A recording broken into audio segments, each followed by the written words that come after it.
Are you trying to decide between a motocross bike and a trail bike? I'm here to tell you that there's some pretty big differences and you don't want to spend your money on the wrong one, especially if it's your first dirt bike.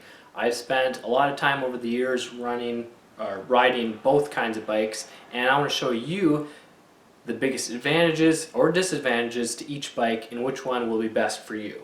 So first of all, what are the differences?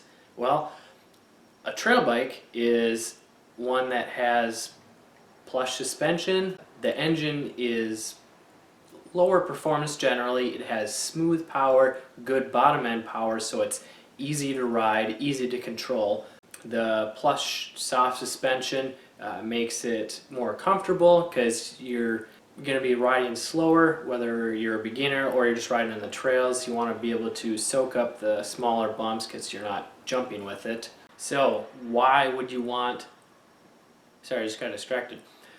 So why would you want a motocross bike? Well, I don't recommend one if you're new riding, just because it's hard to ride, it's hard to learn on, and the faster, more powerful it is, the more intimidated you're going to be, and it's just going to be hard to learn the basic techniques of riding because you're more focused on staying in control of the bike rather than practicing your technique. So a motocross bike, I would not recommend it unless you are actually going to race motocross or just doing fast, aggressive riding. Whereas a trail bike is my favorite for new riders because obviously they're, as I mentioned, they're easier to ride.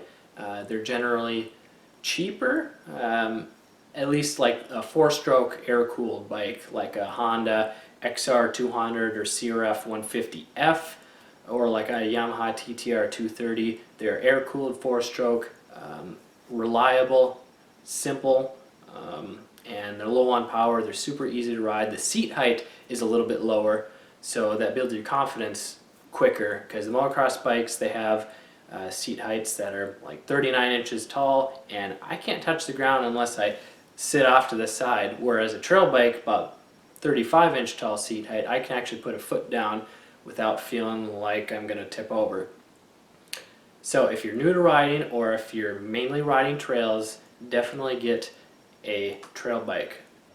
So if you're ready to ride a dirt bike safely and confidently, head to motocrosshideout.com or click the link in the description below. I want to show you the proper techniques so that you can stay in control.